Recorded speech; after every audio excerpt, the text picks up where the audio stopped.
I'm so pleased you've joined us for another After Dinner Leadership conversation. I'm pleased to be able to introduce you to a good friend of mine, Andy Brown.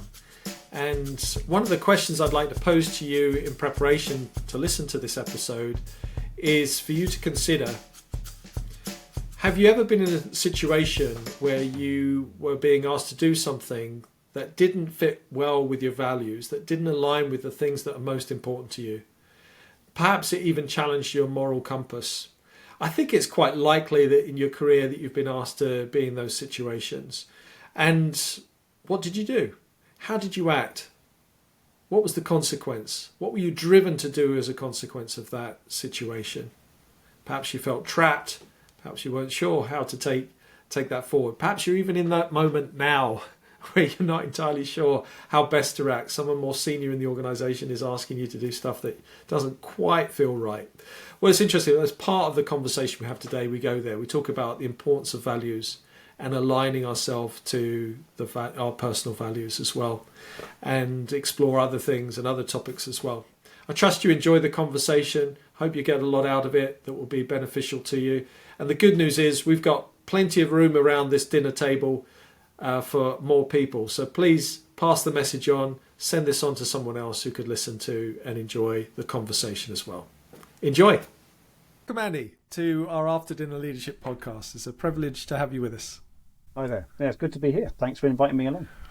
It's a pleasure. And one of the things that we have, several of our guests are people that I've worked with and I've known for many years, and you're one of those. Some of them are authors I've never met before, and they've got a book and we're discussing it, but pleased to have you here. And I'd like to invite people who have inspired me, that I enjoy working with and have helped me to be a better leader, and working alongside you in delivering various leadership development programs. So, I really like your considered and wise head that you bring to those conversations. And I'm confident that hasn't changed in the years. We'll soon find out. We'll find out, won't we? Yes. Yeah. It may be more considered, but not necessarily more wise. We'll see. Oh, great. Now, one of the traditions we have is to ask some quick fire questions for people who don't know you, to get to know you in a little bit of a different way than just going through your career history. They can go on LinkedIn and find out more about your career history in different ways. They wished. Yeah. We've got 1 minute and we'll get through as many of these as we can. Are you ready? I think so. We'll see. Name? Andrew Brown. Although Andy to those that know me. Organisation? First Potential Limited is my business. And what's the industry sector you work in? It's talent consulting, but primarily industry tends to be around commodities trading. Great. What's your favourite time of day? Morning. Who inspires you?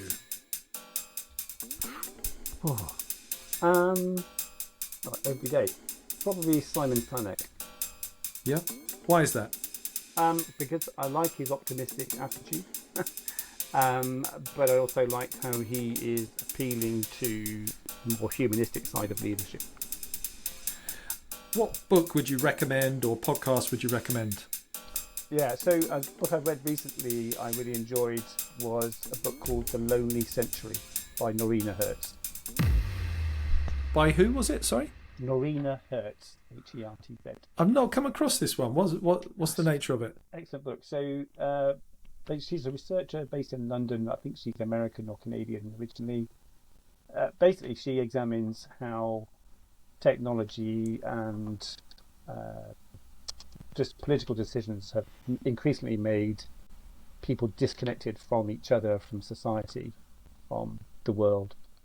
And so she explores various impacts of that in terms of its impact on crime and physical and mental health, and then thinking about, well, what can we do then to start reconnecting people to a society, and so better connected to each other and to the world ultimately.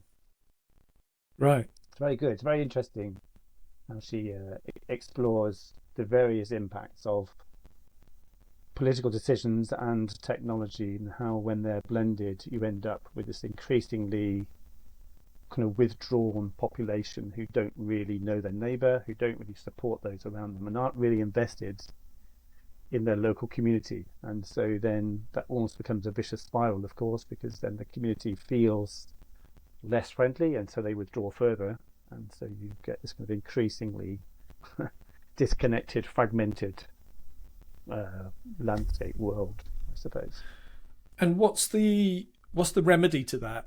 Does she have a proposal? Well, I think she proposes quite a few kind of, I guess, potential remedies, both to governments, I guess, to institutions, but also to the individual, to from an individual perspective. From what I can recall, it's a little while ago since I read it, but from what I can recall, she recommends obviously doing what you can to be enrolled in or engaged in the local community, whether that's through an organisation, a charitable organisation, or a religious organisation of some kind that is at work in the community, or by volunteering to support people around you, or organising, taking the first step, trying to organise connection in the neighbourhood so that people again start feeling invested and connected to each other. And there's quite a lot of interesting work around that she talked about in terms of kind of planning and political decisions and the impact they have on the environment that people are working or living in. Yes. So thinking about planning a city space and town, like residential spaces, to encourage people to mix together and have those kind of fortuitous conversations that lead to a relationship in the neighbourhood, which requires probably a bit more space for people to allow people to have that mixing, but ultimately leads to a better kind of happier society, better happier neighbourhood. So in the neighbourhood and in the place I live here, the town they've obviously packed the houses in quite tight in quite a few places. Yeah. Which means it's great for the builders. They get a lot of buildings per square foot. But for individuals and families, it's not ideally built for them to be connecting socially. Yeah. So it was an interesting read. I found it quite great. I'll dig that one out. No, I like the recommendation. Thank you. And I do see it, and it's interesting. I don't know. Is she a British author, or is it from America? She's based in the UK. She's at London University. So I say LSE maybe, but I'm pretty sure she's American or Canadian born. Yeah. So I wonder if there's some cultural differences across different national cultures as well in terms of inclinations she explores the difference between kind of US, European, Asian cultures. Obviously, you'll be familiar with Asian cultures. They traditionally have had quite a strong ethos of families looking after their elderly parents. It's kind of it's a done thing.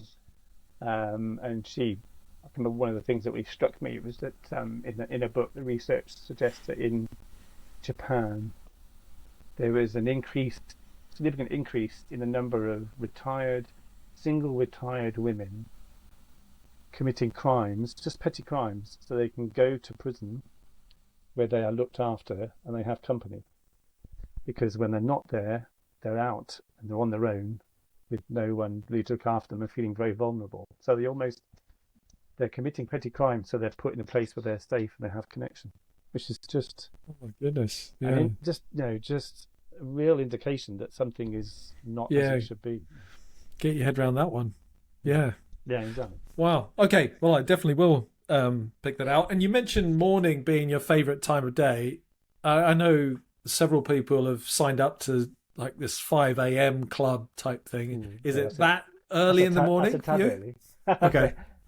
No, I think it's just. Certainly early morning. I like because it's normally quieter.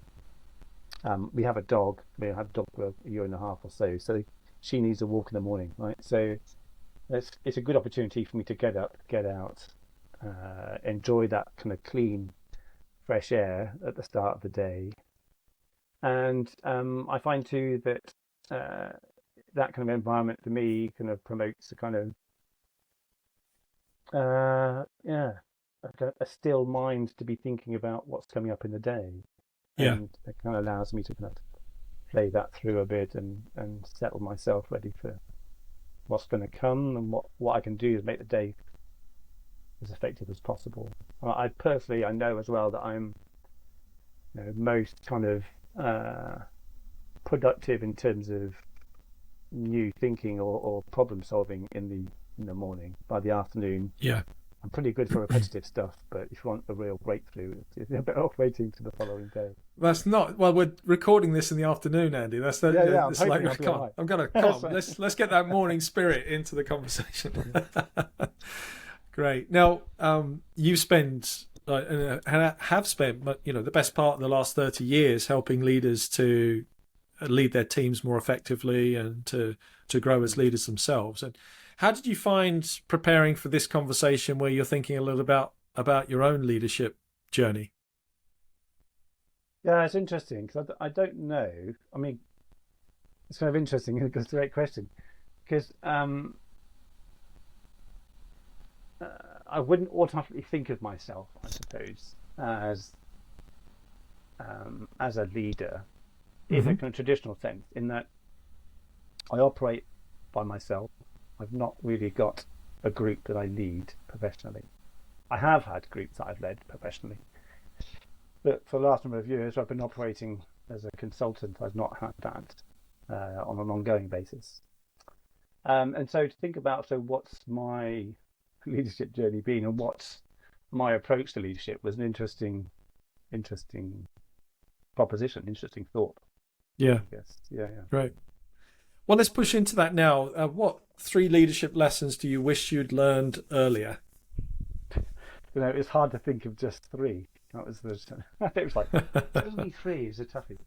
So, but I've got 3. So the first one I think I wish I'd learned earlier was to trust myself and my own kind of insight. And I guess, as I thought about that and looked back through it, there was, I guess, instances where I could see that actually starting even before I started work, that I had this kind of disposition to second guess a bit and think, ooh, is that really the right thing to be doing? Even back to sport, right? So I used to play, as you'll know, I used to play a lot of football when I was young. Yeah. And I got, every lad thinks they're professional quality, don't they? I was never that good, but I did notice like there's a marked difference between when I was playing with my friends.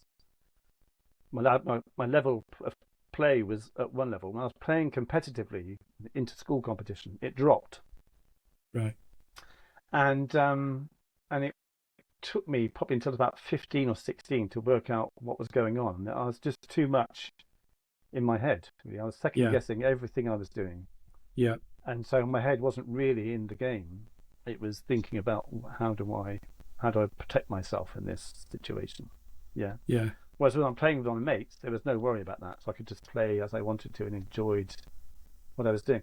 And I think that transferred, and as I started work, there's been instances where I have trusted my instinct and my insight, and it's worked very well for me. And other times when I've had to be reminded that actually it's a good thing to do, just to don't spend time second guessing yourself. If you have an insight, if you have an instinct about what to do, then trust yourself and fight and try it, follow it. Well, let's come back and explore these in a moment. Let's hear the other 2 and Sure. see how they kind of mix in. So the other ones, perhaps linked to that one, is that making mistakes is okay. Yep. Okay. And then the third one for me personally was to be clear on your values and align to them. Got it.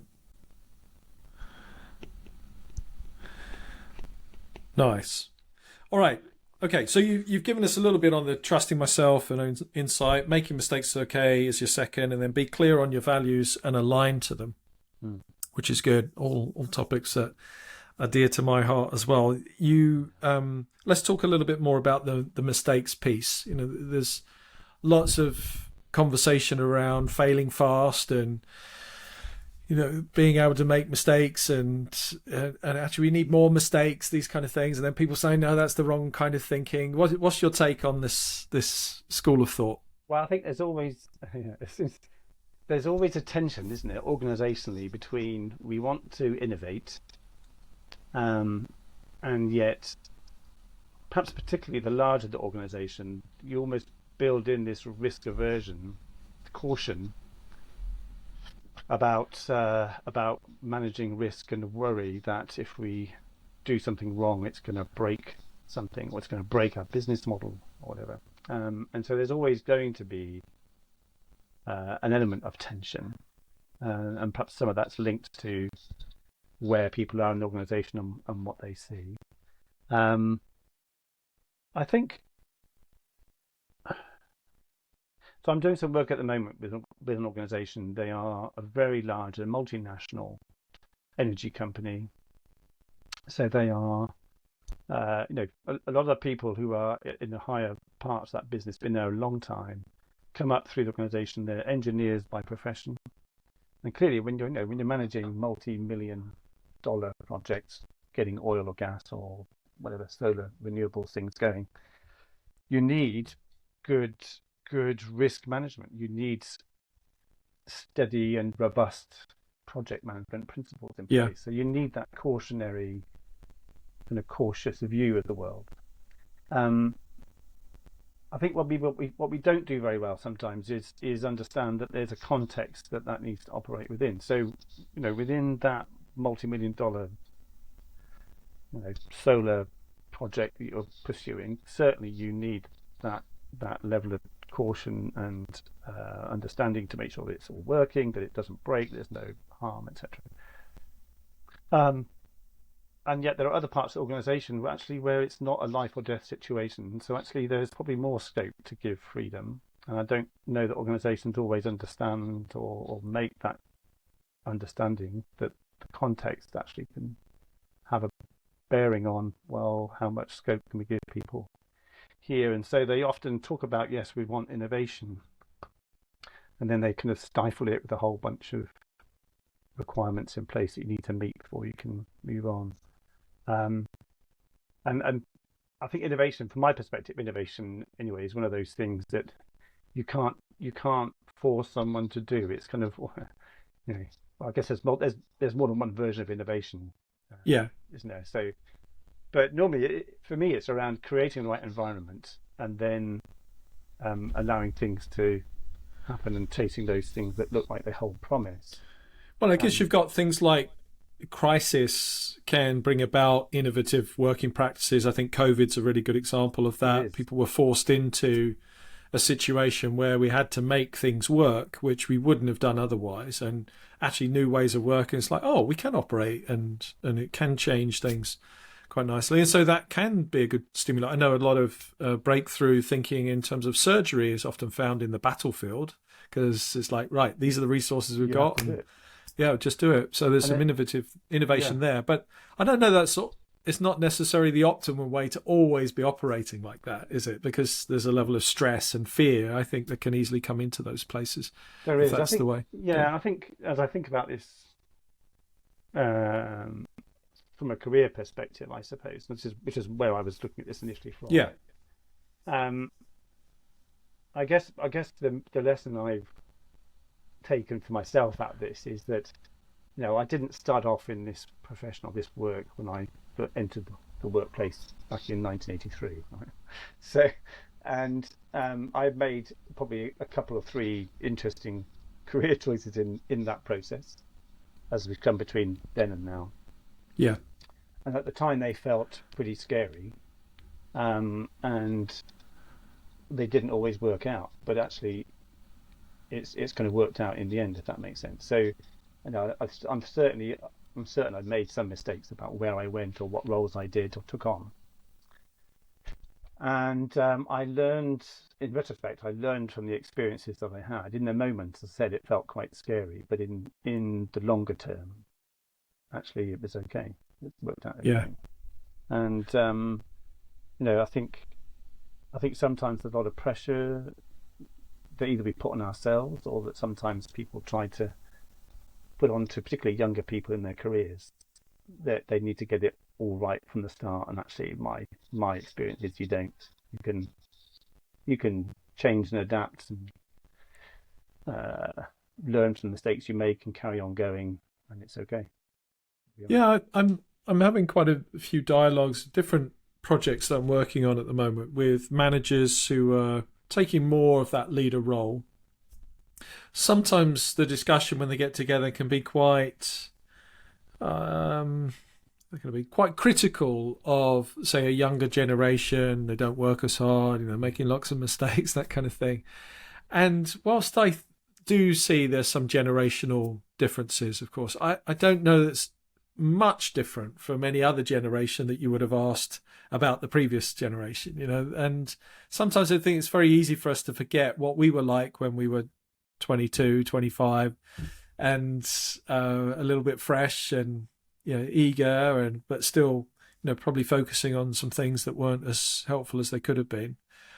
And it's sometimes hard for people to recognize that, though, because we kind of just sit in that space of judgment from where we are, having passed through those things. Have you got any thoughts on how you help a leader to recognize that mistakes are okay for the people who report into them as much as it is for themselves? Well, yeah. Well, as you say, I guess it's for a large part of that, it's going to be that kind of self-awareness, self-understanding that, oh yes, I actually went through some of that growth myself. I had to go through some of those mistakes and difficulties myself. I've recently had a grandchild. She's nearly 2. And it's always great fun to see children learn to walk, isn't it? It's kind of quite entertaining sometimes. But the truth of the matter is they can't learn to do that unless they fall over. And that's the only way they can develop that sense of balance. They can develop the muscle tone they need in their legs and the rest of it to be able to carry their body weight and then move and walk. And the similar principle, I think, applies to it is just about anything that you want to do. If it's not, most of us aren't born great anything leaders.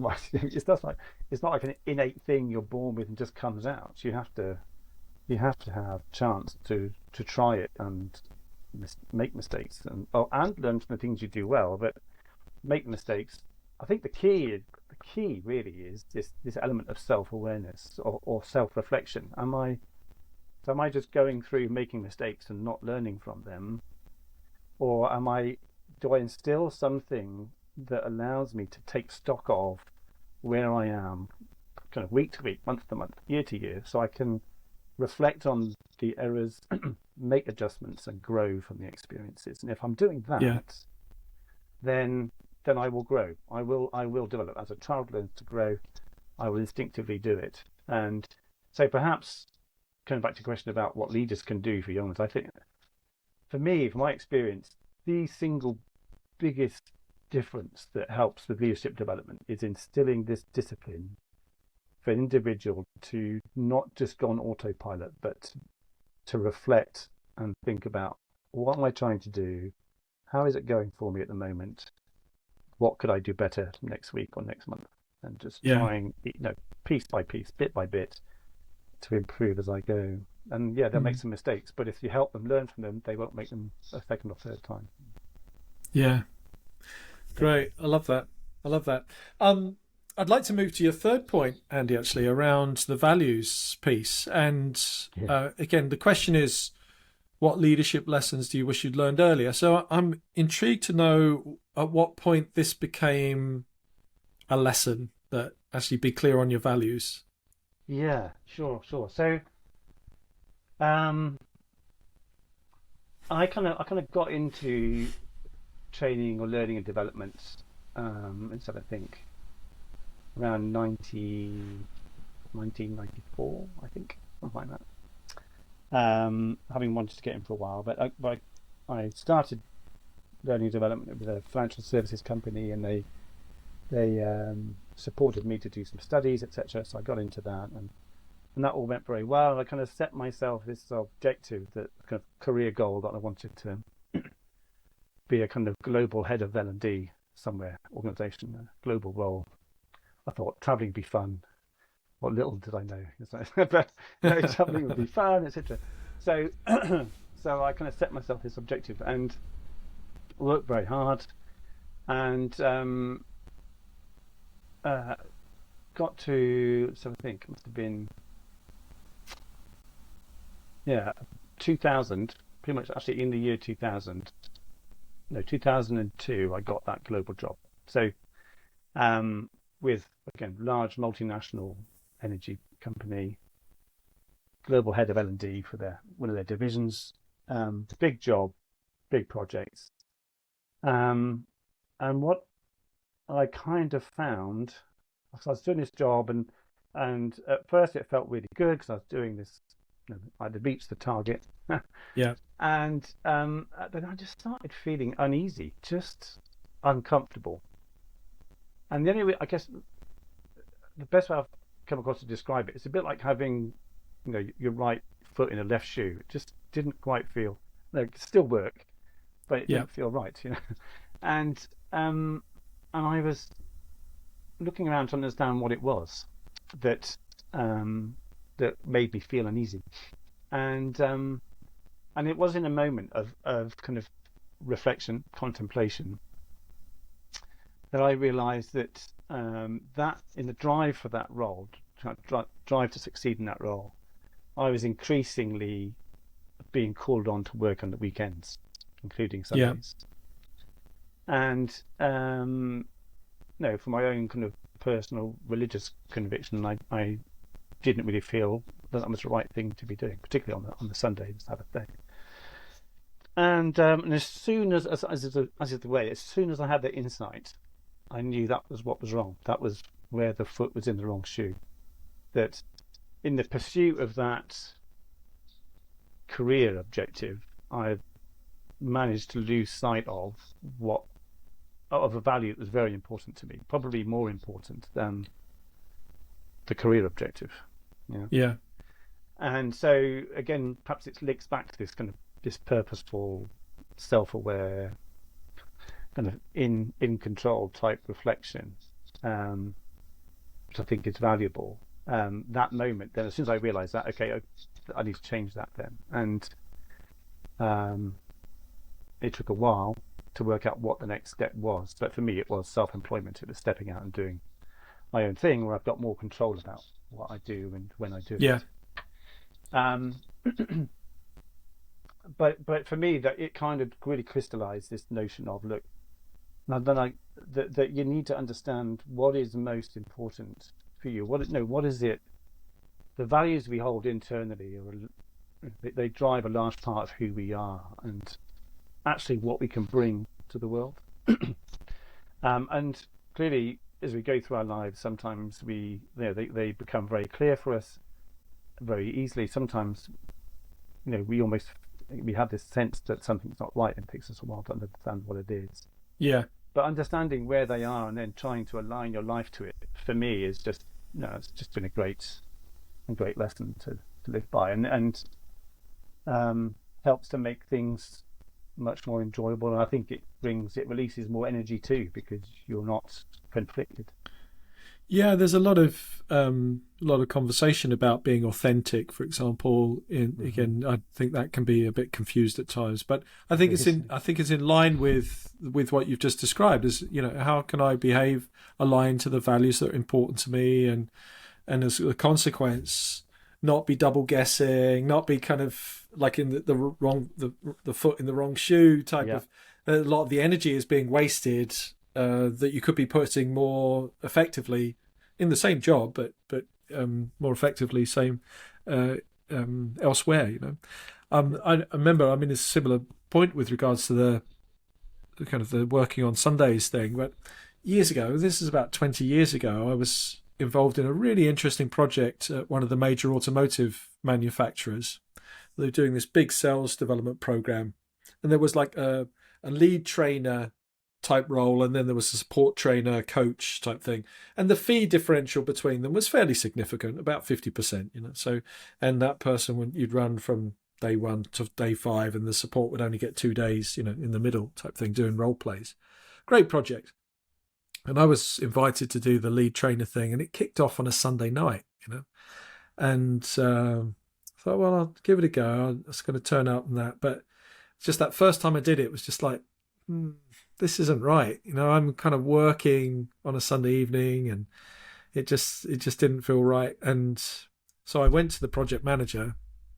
I said, no, I can't do this. And he was bewildered. It's like, well, tell me why. What's wrong? Well, kind of, it doesn't match up with my values. And he was very respectful, but he was a bit bemused by it. And so I just did this trainer role for many years. But interestingly, he's somebody I still have a really strong working relationship with. And the level of mutual respect we have for each other is really high. We've done some great projects since then.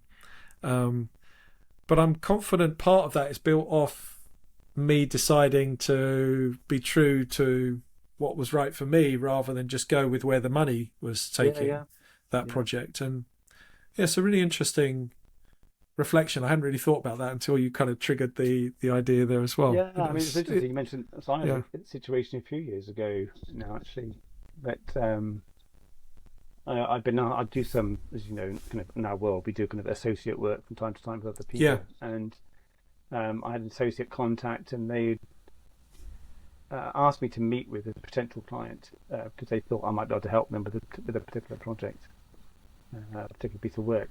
So I was very happy to do. So we had the initial conversation, and it wasn't a massive potential piece of work, but it was significant. And about halfway through the conversation, perhaps I realised that actually I didn't have the experience or expertise really to help this client. Yeah. And I can remember as we got towards the end, shortly after that, I expressed that in the call and said, look, based on what you've told me, I'm not convinced I can do what you're looking for here. You're probably going to be better off finding someone who's got experience more aligned to what you're looking for. And the lady I was speaking to was very surprised, but very, as you say, kind of, I think pleased with the notion that someone said, actually, look, I can't do this. And I've spoken to the associate connection afterwards. That call strengthen the connection, strengthen the relationship rather than damaging it. I have no idea what that led to commercially. It doesn't really matter. From my perspective, I felt good that I'd been honest and up straight, and she didn't have to waste her time or energy trying to work with someone who didn't really know what they were doing. And if you're talking to somebody who says, well, yeah, I agree with that, but like, how do I find out the values? What are we've used a religious aspect to this in terms of defining some of that's going to be the source of values for some people, but some don't have that aspect of their life. What ways do you help leaders to work out what those values are to align to? I can't say that I've done an awful lot of work with individuals to help them do that. Right. But I think there's there's a couple of things I think that come to mind as you ask that question. So one of them is, shortly after I had that experience where I identified that something I'd lost sight of things and needed to rectify. I read a book called What Matters Most by you'll know the author, won't you? Hiram Smith. Hiram Smith, thank you. I was about to for myself. Which I think sets out a process that people can use to kind of work through. So ultimately it's kind of, I think the way he phrased it was, look, when everything else is stripped away, what is it you would go into battle for? What is it that you would kind of put yourself potentially into harm's way for, if that was really important for you. And that was quite a useful thing. And he makes kind of quite a clear connection between those values and understanding what the priority order of those values would be, because that's also helpful in terms of decision making and the way you lead your life. So I found that very valuable. And of course, Simon Sinek's start with why is helpful. Because it drives a similar notion, which is actually it's not really so important about what you're doing as such. Why? What's the purpose behind what you're trying to live by or do? And if you get some sense of connection and alignment with that, then the other stuff will flow. But try to get clear about what's important. The other thing I'd say, actually, just based, I mean, I've done some work, I guess, just think about it now, about motivations, right? So, and this connects to it, I think, that as you go through your life, they will change.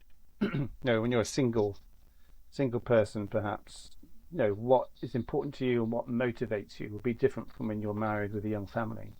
Sure. And again, will be different when you're approaching my age and starting to think, actually, at some point, I'd like to wind down the work.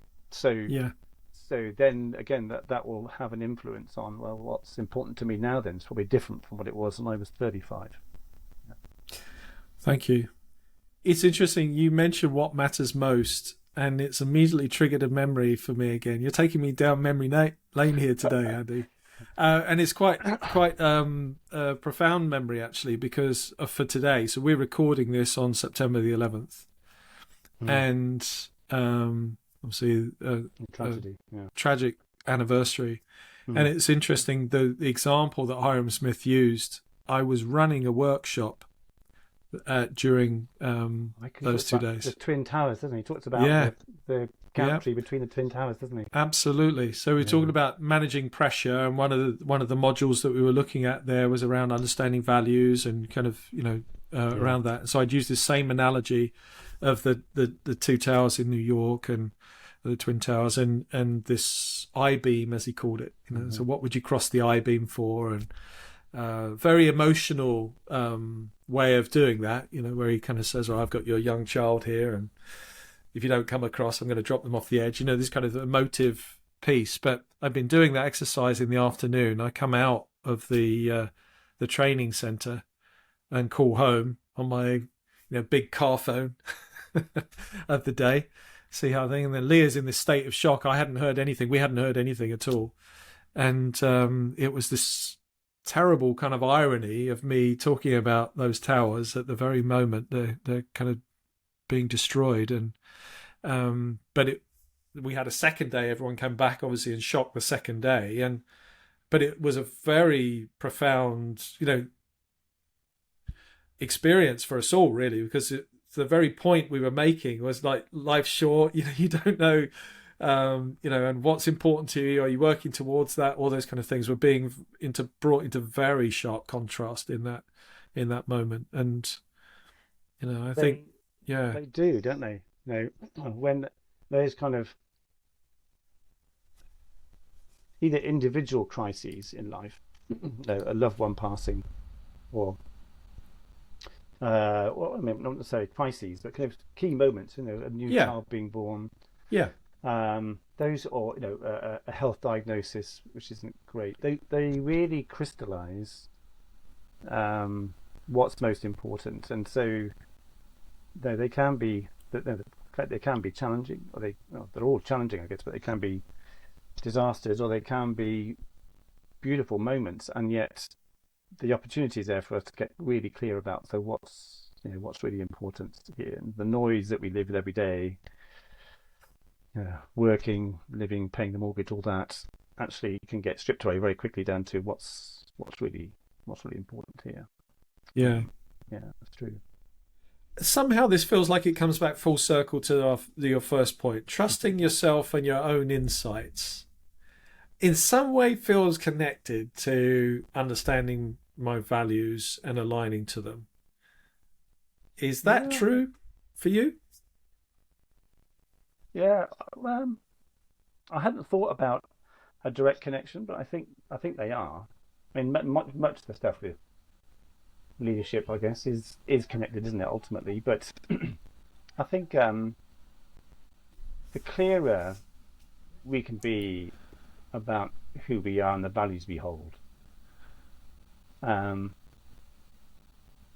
perhaps the easier it is to trust our insight, trust our instincts. Perhaps some of that distrust that we have comes from a little bit either lack of clarity in who we are and what we stand for, or we try to play to the audience rather than be who we are. Yeah. And if we if we can identify who we are, who we want to be, and work to that, live to that, then it allows us to trust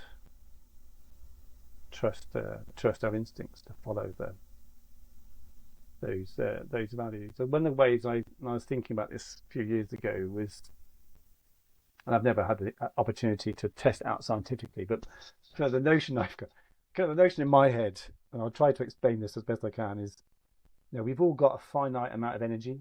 We've got energy, absolutely, but we've got a finite amount of energy, and the more aligned we can live our life, the more energy we can bring to the world. Right? So if we can be clear about who I am and the values I hold, and what that means in terms of how I want to live my life and who I want to be, then all the other, I think it kind of, it almost clears the channel for that energy that I've got to come out and manifest. If I'm not clear, either about my values, or I've got restricting beliefs about what I can do, or I'm trying to play to the audience, I'm trying to say what people think, or what I think people want me to say, then with each of those steps, that energy dissipates, it gets weakened. Yes. And so I still present, but I'm not as effective or powerful, or there's not as much energy being brought to bear as there could be if I was perfectly aligned. Now, I'm not pretending that I'm perfectly aligned all the time, because I know I'm not. But I do know those moments when I am, when I'm aligned, and I'm doing something I love doing, and I'm very clear about who I am and what I'm about, and I'm able to feel that flow. Then I sense that I'm aligned, and I'm enjoying it. And time goes very quickly. And I know you and I have spoken a little bit about flow before, and about about how that. I think part of it is that sense of alignment between who I really am and what I'm doing, and it's lined up. The energy flows very, very powerfully. I agree. I love that. I spoken about this before on the podcast, but I love that in a coaching context, when you're on a one-to-one basis with somebody. And in fact, I had a lovely experience just last week on Friday. In fact, so just was Monday today, but Friday, just coaching somebody, and there was this lovely moment where the path we took, it just was, we were both so immersed in the conversation, but it was kind of, I'd stepped into a space that was perhaps a little braver as a consequence, to ask questions that perhaps I wouldn't have asked if I hadn't had that trust in myself and that alignment with, no, we're doing what's best for the client here with these questions. It was really, really lovely to be part of that dialogue, and for the light bulbs to come on, and kind of the energy, you could feel it, even though we were doing this online, we could feel the energy sparking from that. It was great. Yeah, exactly. Well, that's, for me, I can remember this. I was delivering, again, I was kind of doing this global role in this big energy company, and they had a 4-day leadership program that they ran there for a while. Yeah. Kind of for all the first level leaders, frontline leaders in their business, and the way they organised the delivery of that was, you had a BP facilitator and you had an external facilitator, so double-headed. Yes. Yeah. With a group of about 20 or so leaders each time. Pretty full on, and you can imagine typical kind of, well structured, organised, cautious organisation. The manual for this 4 days was a massive, great thing. A page for every single exercise, activity, what to ask, all that. Big old document. And I was involved with helping deliver this, which was great fun. And but first or second time that's the second time I think I was doing it with this particular facilitator. He and I'd been paired up to do a few together, and we used to switch around different sections, as you do in your double head. And so when he was doing his, I'd be referring back to this manual to check that I had everything in my head ready for the next piece, the next piece. And about the second day in, he just said to me, "Why are you looking at that manual?" I said, "Well, I'll make sure I'm ready for the next section." And he just said, "You know the stuff. Just trust yourself to do it. I challenge you to not open that book for the rest of the course. And at first I thought, you know, you must be joking, you know, look at the size of that thing. And but I took him up, and it was a real lesson that actually I did know the stuff. I could trust myself, and of course, what it allowed me to do is to really be in the room with the candidates, because I wasn't worried about what order things came in next. Sure. It didn't matter. It didn't matter if I went to this part first and had to come back to that. It didn't matter. You know, if I was able to be there with the people in the room and address their needs and have the conversation most effectively with them. And it was just a great light bulb moment for me that you can if you just trust yourself, you know it. Let it go. Yeah. It's very good. Well, that's a great way I think that's a great story to finish on, actually, Andy. Thank you for that. And I really appreciate the thoughts and wisdom that you've brought to the call today. I'm interested, sometimes we say these things out loud in preparations and that we get some fresh insights. Any learning you'll take away from today's conversation for you? That's a good question. Yeah, I think, as we've been talking about this idea of being kind of reflective and purposeful and thinking about where I'm heading next. Actually, this is kind of I'm kind of reaching a point in my life where I need to start getting perhaps clearer about where that's going to go in the next 5-10 years or so. And I've sensed it kind of around the periphery of my awareness for a little while. I've not grappled with it. So from this, I think I've taken that the need to knuckle down and give that some serious thought and attention, really. So that's been good. That's been helpful. Right. Well, it's been lovely to speak to you again, and a pleasure to think. I think we were working together. We've known each other for best part of 20 years, but I think it was about 10 years ago that we were working together. I think so. It's gone quick, hasn't it? Amazing. It's gone very quickly. Yeah, children are grown up, and so grandchildren in the mix as well now, which is amazing. So wish you the well as a grandfather as well as a father and all your other endeavours. Thank you. So thank you, Andy. Thanks for bringing your wisdom and your insights, and I really appreciate all that you've shared. And I do like these 3 things of just that ability to trust ourselves, to recognise that making mistakes and learning from them is okay, and then lastly, this idea of aligning ourselves to our values and being aware of what those values are and aligning ourselves to those is really key. So good lessons for each of us to take from that. Thank you very much. My pleasure. Thanks for having me. Thank you.